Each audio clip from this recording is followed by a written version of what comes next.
Өнөөдрийн хэргийн гол дүр бол 16 настай Skyler Nice гэх охин бөгөөд 1996 оны 2 дугаар сарын 10-нд айлын ганц охин болон мэндэлжээ. Түүний эцгийг Dave гэдэг бол ээжийг нь Mary гэдэг. Охин гэр бүлийнхээ хайр халамжинд дутагдах зүйлгүй аз жаргалтай өссөн байна.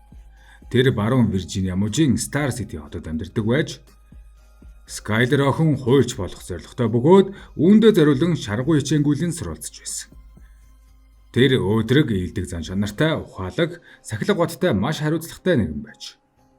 2012 оны 7 дугаар сарын 6-ны шөнө Skyler гэрийнхээ цонхоор гарч найзууд болох Sheila болон Rachel нартай уулзахаар гарсан байна. Гэсэн ч тэр гэртээ буцаж ирээгүй бөгөөд эцэг ихэн түүнийг алуугасны мэдээд цагдаад даруй мэдгдсэн байдаг. Эхэндээ цагдаа нар түүнийг зүгтсэн гэж үзэж байсан юм. 2012 оны 7 дугаар сарын 7-нд Америк нэгдсэн улсын West Virginia мужийн цагдаагийн газар 16 настай охин Skyler Nice алгуулсан гэх дуудлага авчээ. Энэхүү хэрэг хожим Америк нэгдсэн улс даяар анхаарал татсан ч тухайн үед цагдаа нар уг хэрэгт төдийлөн анхаарал хандуулаагүй тул хэргийн үйл явц удаашралтай байлаа. Харин 6 сарын дараа түүний найз Rachel сэтгцийн нэмлэгт хэвдэж байхдаа хэрэг үйлснээ хүлээн зөвшөөрч Skyler-ыг хөнөөсөн болохоо хэлжсэн юм.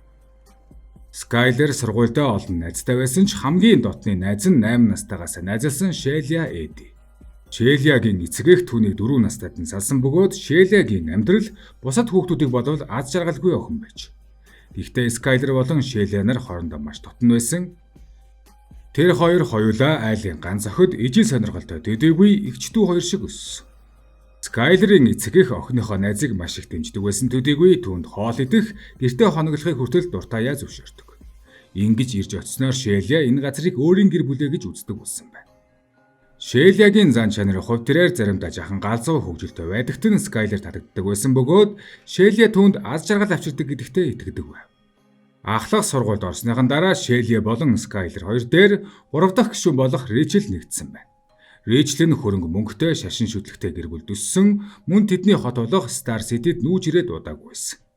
Rachel дуулах, бүжиглэх дуртай, сургуулийнхаа театрын жүжигдэх гол дүрд олон удаа тоглосон тул бусдын анхаарлыг татдаг нэгэн байсан. Эдгээр 3 охин маш үзэсгэлэнтэй, сургуультай бүгд нэр хүндтэй байлаа. Тэд чөлөө цагаараа үргэлж хамт байхыг хүсдэг, уулзаж чадахгүй үедээ ч нэгэн лүгөө зурус илгээж чадалдаг байж. Skyler охины эцэг эх болох Dave Mary хоёр ч энэ бүхэнд нь маш их баяртай байдаг байлаа. Ингээд 3 найз охид 16 нас хүрсэн тул үе шүн дунд гэрээсээ зүгтэж үдшилтэд оролцсон согтуурдаг болсон байна. Гэвч цаг хугацаа өнгөрөх тусам охид хоорондоо зөрчилдөх болж тэдний маргаан улам ширүүсч байлаа. Sheila болон Rachel нар улам бүр дотн болж Skyler эхэндээ орхигдсон мэт мэдрэмжтэй болдог байв. 2012 оны 7 дугаар сарын 4-нд Skyler нас урахаасаа 2 хоногийн өмнө Sheila болон Rachel нарт зориулж гомдож байгаа тухайгаа интернетэд бичсэн байна. Үүнд бичгтээ хангалттай байсан шүү, баярлалаа найзуудаа. Та нартай хөгжилдөх үнэхээр сайхан байсан гэж бичжээ. Дараах өдөр нь Skyler оройны 10 цаг хүртэл төргөн хоолны газар ажиллаж байгаад гэртээ иртэл түүний эцэг эхэн зочны өрөөнд телевизээр үзэж байж. Тэр аав ээжигээ үнсээд сайхан амраараа хэмээн өрөөнд орсон. Ингээд 7 дугаар сарын 6-ны өглөө Dave охинтойгоо ярилцахаар түүний өрөөний хаалгыг тогшоход ямар нэгэн хариу өгсөнгүй. Тэр хаалгаа онгойлгосонгүй. Тэр даруй ямар нэгэн зүйл буруу байгааг анзаарч гэрээсээ гарч цонхыг нь харахаар тойржгүй. Гэтэл Skyler-ийн өрөөний цонх онгорхой байсан бөгөөд доор нь гიშгүр болдог жижиг сандал тавигдсан байлаа. Dave охиноо цонхоор гарч явсан болохыг мэдээд одоо хүртэл буцаж ирээгүй ойлгов. Энэ нь ердийн бус зүйл байсан юм. Skyler өдрийн үд дунд түргэн хоолны газар ажилдаа явах хэрэгтэй байсан. Тэр үргэлж хариуцлагатай байж ажлаа нэг ч өдөр тасалж байгаагүй. Dave тэр даруй Skyler-ийн найз руу устгахад Sheila бид чиний цагаар чаталсан. Гэхдээ тэрнээс хойш холбогдоогүй, хаашаа явсныг нь мэдэхгүй гэж хэлв. Дуудлага авсан цагдаагийнхан Skyler-ийн найз нөхөдтэй холбогдож Skyler хаашаа явсан байж болохыг судалж эхэлсэн.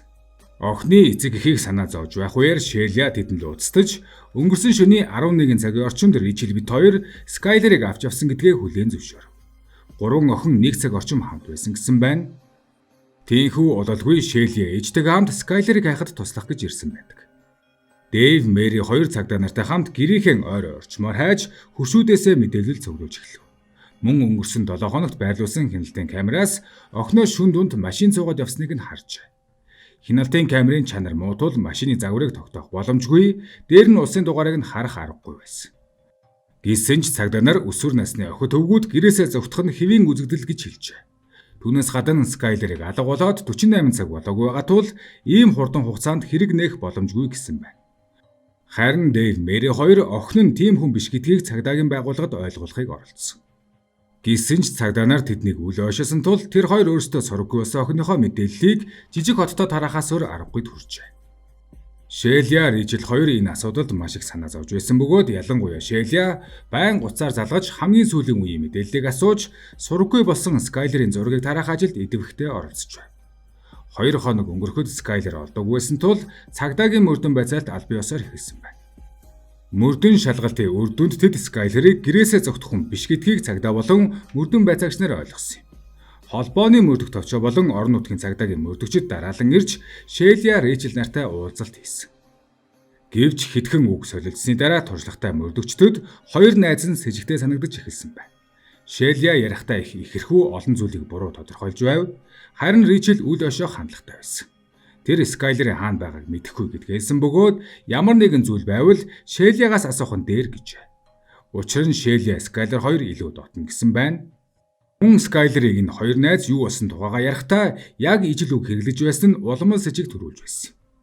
Гэвч мөрдөн байцаалт гүнзгийрэх тусам энэ хэрэг энгийн нэгэн хэрэг биш болж эхэлсэн.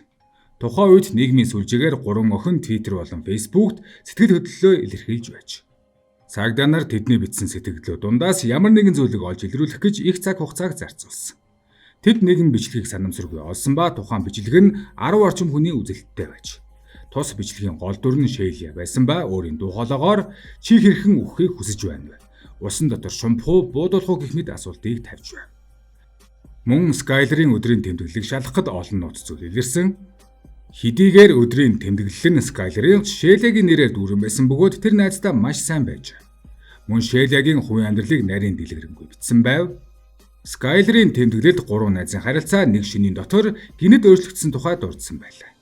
Тухайн үед 3 охин Ричлийн гэрт хонож байж хэд хэдэн шил дарсны дараа Шелли болон Ричел нар гинэд бие биедээ халамж тавьж инхрийлэлцэж эхэлсэн байна.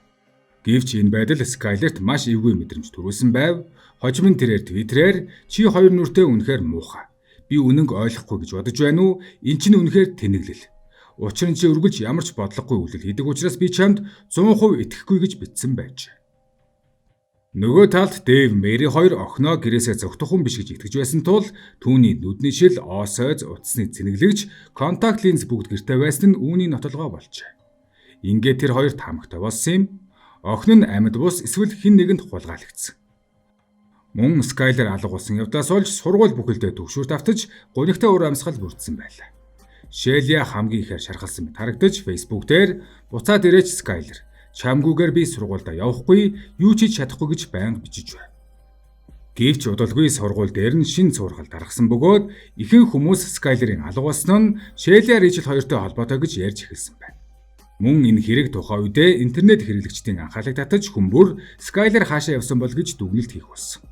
Ийхүү Шелли, Ричел хоёрын талаарх зурхал интернетээр тархаж эхэлсэн. Цагдаа нар аль эртнээс эдгээр хоёр найзуудыг сэжиглэж байв. 9-р сард тэдний харилцаа холбооны төхөөрөмжийг шалгах гэж хураа авсан бөгөөд мөн Дэйв, Мэри нарт хэд их мэдээлэл олон дил болохгүй байхыг сануулсан байна. Цагдаа нар хяналтын камераас үзэхэд Скайлерийн суусан машин нь Шеллигийн машин болох нь илэрсэн. Иймээс Шелли, Ричел хоёр мэдүүлэгтээ худал хийсэн нь илэрхий болсон юм. Цагдаа нар мөрдөн байцаалтаа өргөжлүүлэн Шелли, Ричел хоёрыг цагдаагийн хилтэст байцаалтанд авчирсан. Энэ үед хоёр охины зам байдал харилцан адилгүй байлаа. Ричел маш хүйтэн хүндий боловч маш сандарсан дүр төрхтэй, үүний эсрэгээр Шелли нь өөртөө итгэлтэй байсан байна. Өөр газруудын хяналтын бичлэгийг шалгаж үзснээр цагдаа нар шөнөдөө 3 охин Вест Виржиниа, Пенсильвани мужийн хил орчин байдаг жижиг хот болох Блэксфилд очсон болохыг тогтоож. Мөн тэр шөнө 3 охин мессежээр харилцаж байсныг олж мэдсэн байна. Иймээс цагдаа нар 2 охинд үнэн худлыг шалгах полиграф тест хийхээр болжээ. Шеллигийн тестийн дүн маш муу гарсан бол Ричел цагдаагийн хэлцэд очихоос өмнө гинэ тухай алдан унсан байна. Ричел сэрээд амиа холох тухай ярьж эхлэхэд түүний ээж цагдаа дутан охиноо сэтгэл зүйн эмнэлэгт хүргүүлсэн. 2013 оны 1-р сард Ричел эмнэлгээс гарч эцэст нь полиграф тестэнд оров.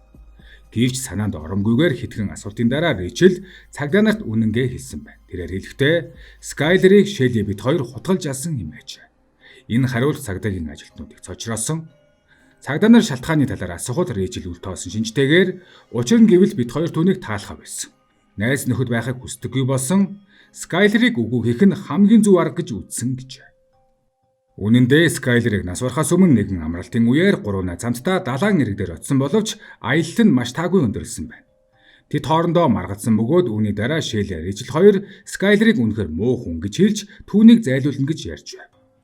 Сургууль дээрээ Шелли Ричел хоёр хэрхэн цогцос далдалж устгах талаар ярилцж байсныг зарим сурагчид сонссон байж. Тэд шууд л Скайлерт анхааруулах гэж утсан боловч яг тэр үед сургуулийн хажууханд танихгүй хүний цогцос олдсон тохиолдол гарсан байна. Скайлер тэдний хэлсэн үгийг авч үзээгүй, зүгээр л тохиолдол гэж бодсон. Учир нь тэр хамгийн сайн найзууд нь түүнд тийм зүйл хийхгүй гэдэгт итгэж байсан. Хэрэг болдог шин Шелли Ричел хоёр түүнтэй гадагш гарахыг хүсгэд Скайлер удаан эргэлзэж байгаад эцэст нь зөвшөөрсөн байна. Шелли машин жолоодож Ричел урд суудалд, Скайлер харин арын суудалд суусан. 3 охин ойролцоогоор хагас цагийн турш Блэксфилд руу явсан байна. Тэд энэ газрыг сайн мэддэг байсан бөгөөд өмнө нь энд хулгайгаар тамхи татаж мансууруулах бодис хэрэглэж байсан тул энэ удаа өөр зүйл болохгүй гэж Скайлер бодсон байна. Гэтэл машинаас буугаад 2 дотны найз нь гинэд 1 2 3 гэж тоолон хутга гаргаж Скайлерыг хутгалав. Скайлер хашгирч юу болоод байгааг ойлгож чадсангүй. Тэр зүгтхийг хүссэн шарх авсан тул хөдөлж чадаагүй. Тэрээр цөхрөлтгүй тэмцэлдэн эцэст нь нийт 50 удаа хутгалууж нас барсан юм. Харин өнөө 2 найз нь хамгийн дотны найзаа өгөж байгааг чимээгүй харсаар байв. Энэ нь урьдчилан төлөвлөсөн аллага байсан. Тэд машиндаа салфидэг, альчуур, холоор, цэвэр хувцас, шороо ухах зориултай хүр зүртэл бэлдсэн байсан. Тэд Скайлерыг тэр доор нь шороонд буулгахыг хүссэн ч хөрс нь маш хатуу байсан тул газар ухаж чадаагүй. Тиймээс цогцыг модонд орж ирж аваачиж мөчр ба шороогоор булсан байна. Дараа нь Скайлерын утсыг унтрааж түүний хажууд үлдээсэн. Өөрсдийгөө голын усанд угааж цэвэр хувцас өмсөөд юу ч болоогүй юм шиг гэр гертэ буцацгаасан.